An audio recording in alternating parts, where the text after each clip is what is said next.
김진표 국회의장 등 의장단에서 제안했던 중진협의체에 대해서 반대하는 의원들의 기자회견을 하도록 하겠습니다.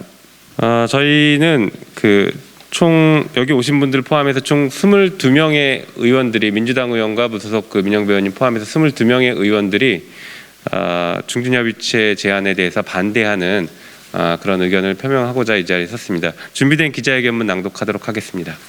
민주주의와 맞지 않는 중진협의체에 반대한다. 지난 21일 김진표 국회의장이 현 정치 상황을 타개한다는 명분으로 제안한 중진협의체에 대해 강한 우려와 함께 반대 의사를 분명히 표명합니다. 첫째, 중진협의체는 대표를 직접 선출하고 그 대표가 의사를 결정한다는 대의민주주의에 맞지 않습니다. 국회의장이나 원내대표와 달리 중진협의체는 누구에게도 선출되지 않은 권력이며 아무런 근거 없이 중대한 권한을 행사하는 것입니다. 결국 민주적 정당성을 갖추지 않은 기구가 중대한 권한을 행사함으로써 또 다른 갈등과 분열을 야기할 것이 자명합니다. 이는 민주주의 정신과 전혀 맞지 않습니다.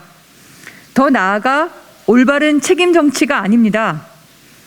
중진협의체가 가동된다면 주요 결정사항을 당과 원내 지도부가 아닌 중진협의체가 행사할 수 있게 됩니다.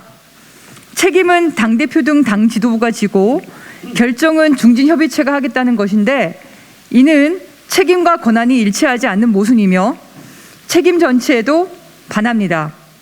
중진협의체가 없어서 꽉 막힌 현 정치를 풀지 못하는 것이 아닙니다. 두 번째로, 중진협의체를 운영하면 더불어민주당은 권한을 하나도 행사하지 못한 채 정부의 책임만 나눠지는 결과를 가져올 것입니다. 무능한 정부를 견제하고 올바른 방향으로 나아가기 위해서는 힘 있는 야당이 필요한 것이지 정부의 들러리가 필요한 것이 아닙니다. 세 번째로, 중진협의체를 운영하고 그 결과에 따르도록 하는 것은 법적인 근거가 없습니다. 2014년 국회 규정으로 제정된 중진협의회 구성 및 운영에 관한 규정에 있다고는 하나, 이 규정은 국회 운영위원회나 본회의 의결 절차 없이 국회의장의 결재만으로 확정된 것입니다. 헌법이나 법률, 심지어 당규상에도 존재하지 않는 국회 운영 규정 하나로 당 지도부의 권한을 침해하는 것은 법치주의와 맞지 않습니다. 이는 국회에서 제대로 된 입법 절차 없이 시행령만으로 국가를 운영하는 윤석열 정부의 시행령 통치와 기시감이 들 정도입니다. 중진들의 오랜 경험과 의견은 정책을 결정하는 것이 아니라 조언을 하는 정도에 그쳐야 합니다. 이것 역시 은퇴한 의원이라면 모를까 현역 의원이 조언을 하는 역할로 전락한다는 것은 말이 안 됩니다. 반대로 중진 의원이라는 이유로 결정권을 가지려는 것도 정말 문제입니다. 모든 국회의원은 헌법상 국민의 대표인데 선수가 많다는 이유로 대표성을 더 부여하는 것은 위헌적인 발상입니다. 법적 근거도 실효성도 없는 조직을 공식적인 구속력이 있는 양 만드는 것은 민주주의와 법치주의를 해치는 일입니다. 입법기관인 국회가 나서서 법적, 절차적 정당성이 없는 기구를 만들고 운영해서는 안 될 것입니다.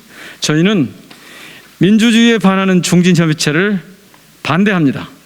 중진협의체 운영은 토론장을 벗어나 밀실 야합으로 흐를 가능성이 높아지게 됩니다.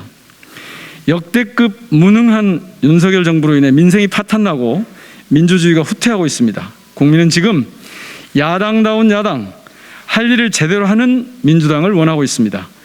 제대로 된 정치는 제대로 선출된 당 지도부가 제대로 역할을 하면 됩니다. 지금 필요한 일은 새롭게 구성될 민주당 새 지도부가 그 역할을 다할 수 있도록 힘을 모으는 것입니다. 경청해 주셔서 고맙습니다. 2022년 8월 24일 더불어민주당 국회의원 김용민, 김병기, 김영호, 김윤덕, 박찬대, 신정훈, 임종성, 강민정, 강준영, 김병주, 김수흥, 김승원, 양이원영, 유정주, 윤영덕, 윤재갑, 장경태, 정일영, 정필모, 주철현, 최강욱, 황운하, 무소속 민형배 이상입니다.